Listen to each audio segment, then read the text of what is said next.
உலகெங்கும் உள்ள கடவுள் அருள் டிவி நேர் அனைவருக்கும் மோசஸின் இனிய வணக்கங்கள். ஸோ மார்கழி மாதம், ஏன்னா மார்கழி மாதத்தில் பார்த்தீங்கன்னு வச்சுக்கிங்களேன், காலபுஷ்ய தத்துவத்திற்கு 9ஆம் இடத்துல சூரிய பகவான் சஞ்சரிக்கிறார். ஸோ அப்போ என்னன்னாக்கா 9ஆம் இடம் காலபுஷ்ய தத்துவத்திற்கு பாக்கியங்கள் நிறைந்த ஒரு இடம் அப்படின்னு சொல்லுவோம். ஏன்னா இந்த காலகட்டத்தில் ஆத்மகாரகனான சூரிய பகவான் பாக்கியஸ்தானத்தை சந்தரிக்கிறது பார்த்திங்கன்னா குறிப்பாக பெண்களுக்கு மிகுந்த ஒரு சிறப்பான பலன்கள். ஏன்னா இந்த காலகட்டத்தில் பார்த்திங்கன்னா ஆண்டாள் திருப்பாவை பாடி இறைவனையோட இணைந்த ஒரு நிகழ்வு இந்த மாதத்தில் தான் இருக்கும். அப்போது இந்த காலகட்டம் தான் என்னென்னாக்கா பெண்கள் தங்கள் மனம் விரும்பிய விஷயங்கள், தங்களுடைய கனவுகளை நிறைவேற்றக்கூடிய ஒரு அற்புதமான ஒரு காலகட்டம் தான் பார்த்திங்கன்னா இந்த மார்கழி மாதம். அதனால தான் என்னென்னாக்கா இந்த காலகட்டத்தில் என்ன பண்ணுவாங்கன்னா பெண்கள் மார்கழி மாதத்தில் காலையில் இந்த பச்சரிசி மாவில் கோலம் போடுவாங்க. அந்த கோலம் போடுவதே பார்த்திங்கன்னா கற்பனை வளத்தை அதிகரிக்கும் அப்படின்னு சொல்லலாம். இன்னொன்று என்னென்னு வச்சுக்கோங்க, நீங்கள் பெண்கள் போடக்கூடிய ஒவ்வொரு கோலமும் அவங்களுடைய வாழ்க்கையை தீர்மானிக்கக்கூடிய ஒரு விஷயமும் அதில் இருக்குது. ஏன்னா இன்றைய மாடர்ன் சயின்ஸே சொல்லுது என்னென்னாக்கா மார்கழி மாதத்தில் பார்த்திங்கன்னா ஓசோன் மண்டலம் பூமிக்கு மிக அருகாமையில் இருக்கும் விடிய காலையில் அப்படின்னு சொல்லுது.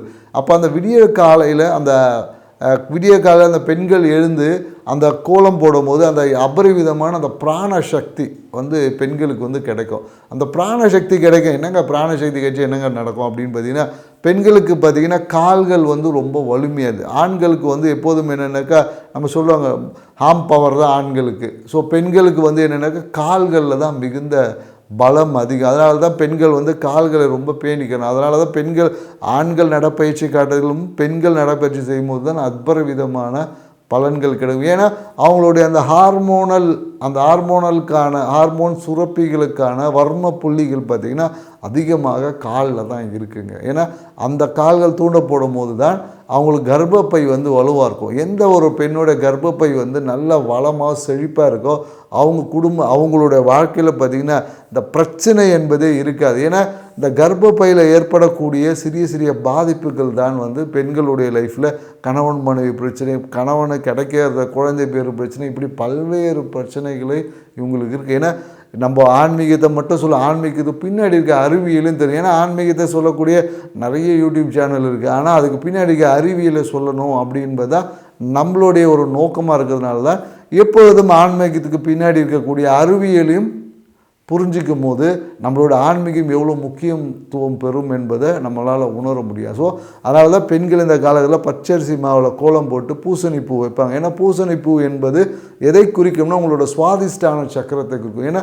சுவாதிஷ்டான சக்கரத்தில் இருக்க அந்த மலர்கள் எப்படி விரியுமோ அதே மாதிரி உங்கள் சுவாதிஷ்டானம் விரியும் பொழுது பெண்களுக்கு பார்த்திங்கன்னா திருமண தடை நீங்கும், குழந்தை பேருக்கான பாக்கியங்களுக்கு உங்கள் மனம் விரும்பிய அந்த வாழ்க்கை துணையை அடைவதற்கான அந்த வாய்ப்புகள் அதிகரிக்கும். அதனால தான் இந்த காலகட்டத்தில் தான் பார்த்திங்கன்னா ஆண்டாள் திருப்பாவையை பாடி அந்த இறைவனை அடைந்தாங்கன்னு சொல்லி நம்மளோட புராண கதைகள்லேயே நமக்கு இதுக்கான தெளிவும் விளக்கத்தையும் கொடுக்குது. ஸோ இப்படி இருக்கக்கூடிய இந்த மார்கழி மாதத்தில் ஒவ்வொரு கிரக நிகழ்வுக்கு ஏற்ற மாதிரி, கிரக மாற்றத்துக்கு ஏற்ற மாதிரி ஒவ்வொரு ராசிக்காரர்களுக்கும் என்ன மாதிரி நற்பலன் கிடைக்கும் என்பதை விலாவரியாக டீட்டெயிலாக பார்ப்போம். வாங்க வீடியோக்குள்ளே போகலாம். ரிஷப ராசிக்காரர்களுக்கு பார்த்திங்கன்னா இந்த மார்கழி மாதம் என்ன மாதிரியான நற்பலன்களை கொடுக்க போகுதுன்னு தான் பார்க்கலாம்.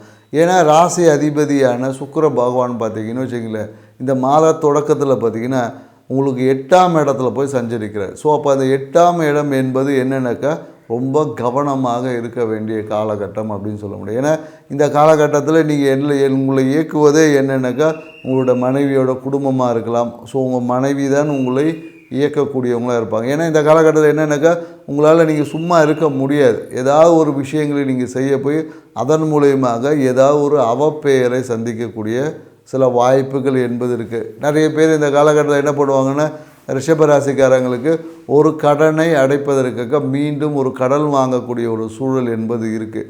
குறிப்பாக இந்த காலகட்டம் என்ன பண்ணுவாங்கன்னா ஏதாவது ஒரு லக்ஸீரியஸ் பொருட்களை வாங்குவாங்க. அதிகமான என்னென்ன விலை உயர்ந்த பொருட்களை வாங்கி அதன் மூலியமாக பெருங்கடன் ஏற்படுவதற்கு வாய்ப்புகள் இருக்குது. மோஸ்ட்லி இந்த காலகட்டத்தில் என்னென்னாக்கா அடுத்தவர்களுடைய பணத்தை ஈர்ப்பதில் ரொம்ப கவனமாக இருக்கணும். ஏன்னா உங்கள் கையில் இருக்கக்கூடிய பணம் அடுத்தவர்கள் கைக்கு தான் போகும். அதனால் கையில் பணத்தை வைத்து கொள்வது கூடாது. ஸோ உங்களுடைய வாழ்க்கை துணையை அவங்க கையில் பொருளாதாரம் சார்ந்த விஷயத்தில் கொடுத்துருங்க. ஏன்னா நீங்கள் வந்து உங்களுடைய வாக்குறுதிகளுக்கு நீங்கள் கொடுத்துட்டு அதிலே நீங்கள் மாட்டிப்பீங்க. இந்த காலகட்டம் எப்படி இருக்கும்னு பார்த்தீங்கன்னா, ரொம்ப குழப்பங்கள், எந்த ஒரு விஷயத்திலும் தீர்க்கமாக முடிவு எடுப்பதில் ரொம்ப குழப்பம் வந்து கண்டிப்பாக நீடிக்கும் அப்படின்னு சொல்லுவேன். அதுவும் என்னென்னாக்கா, ஆன்மீக திருப்பணிகள் போகும்போது இல்லை ஆன்மீகம் சார்ந்த விஷயங்கள் போகும்போது ஏதாவது சிறிய விபத்துக்களை கூட சந்திக்கக்கூடிய வாய்ப்பு இருக்குது. ஏன்னா இந்த காலகட்டத்தில் குறிப்பாக வாகனத்தில் போகும்போது ரொம்ப கவனமாக இருக்கும். ரிஷபராசிக்காரர்கள் வாகனத்தில் செல்லும் போது ரொம்ப கவனமாக, ஏன்னா 8ஆம் இடத்துல பார்த்திங்கன்னா சூரிய பகவான் இருக்கார், கூட வந்து செவ்வாய் இருக்கார், சுக்கிரனும் 3 பேரும் சேர்ந்து இருக்காங்க. ஸோ அப்போ எல்லா இடத்துலையும் என்னென்னாக்கா, அவசர முடிவுகளை இந்த காலகட்டத்தில் எடுக்கவே கூடாது. பொதுவாக இந்த காலகட்டத்தில் எந்த முடிவும் எடுக்காமல் இருப்பதே ரிஷபராசிக்காரருக்கு ரொம்ப உகந்தது. ஏன்னா அவசரப்படுத்தி எடுக்கக்கூடிய முடிவுகளால் நிறைய பிரச்சனைகளை சந்திக்கிறதுக்கு வாய்ப்பு இருக்குது. ஏன்னா நீங்கள் எடுத்த முயற்சி எல்லாமே இதுவாக தொல்லையாக தான் போகும். ஸோ மேலும் இந்த காலத்தில் நிறைய பேர் என்னக்கா, வீட்டை இடித்து மாற்றுறது இல்லை ரூமை இடித்து மாற்றுவது, இந்த மாதிரியான ஏதாவது ஒரு நிகழ்வு செய்வதற்கு வாய்ப்பு இருக்குது. இல்லை நிறைய பேர் வாகன கடன் வாங்குவோம், ஏற்கனவே ஒரு லோன் இருந்திருக்கும், திருப்பியும் டாப்அப் பண்ணுவாங்க. ஸோ வாகன கடனை மீண்டும் அதிகரிக்கிறதுக்கு இல்லை ரெனிவல் பண்ணுவதற்கான சாத்தியக்கூறுகள் இருக்குது.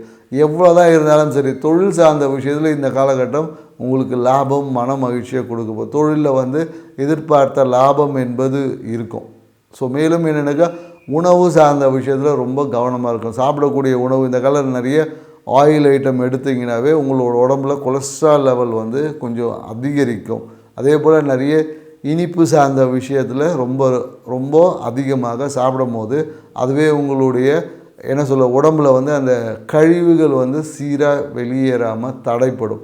ஸோ இந்த காலகட்டத்தில் என்னென்னாக்கா, உங்களுடைய ஜீரணத்தை எப்பொழுதும் சரியாக வச்சுக்கொள்ளணும் அப்படின்னு தான் சொல்லுவேன். ஏன்னா எப்பொழுதும் வந்து ரிஷபராசிக்காரங்களுக்கு வந்து தன்னை வந்து ரொம்ப அழகாகவும் எல்லா இடத்துலையும் பர்ஃபெக்ஷனை ரொம்ப விரும்பக்கூடியவங்க தான். ஏன்னா இவங்க இந்த பர்ஃபெக்ஷனை ரொம்ப விரும்புவதுனாலேயே இவங்களோட கையில் இருக்க காசை நிறைய காலி பண்ணிவிடுவாங்க. ஏன்னா இப்பொழுதும் இவங்க வந்து ரிஷபராசிகள் எப்பொழுதும் அதிர்ஷ்டத்தை அதிகமாக விரும்புவாங்க. ஏதாவது இந்த கேம்பிளிங், லாட்ரி இந்த மாதிரியான விஷயத்தில் பார்த்திங்கன்னா நிறைய ரிஷபராசிக்காரர்கள் ஒரு ஆர்வம் வந்து அதிகமாக இருக்குது.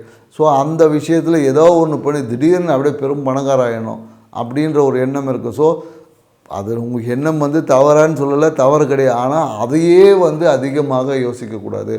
உழைப்புக்கும் கொஞ்சம் சில முக்கியத்துவம் கொடுக்கணும். ஏன்னா உழைத்து சம்பாதிக்கிற காசு தான் இன்றைக்கி ஒட்டும்னு சொல்லணும். ஏன்னா மீதி விஷயங்கள்லாம் அது என்றைக்கோ அது அதிர்ஷ்டம் என்பதே என்னென்னாக்கா, அது இஷ்டத்துக்கு கிடைப்பது தான் அதிர்ஷ்டமே.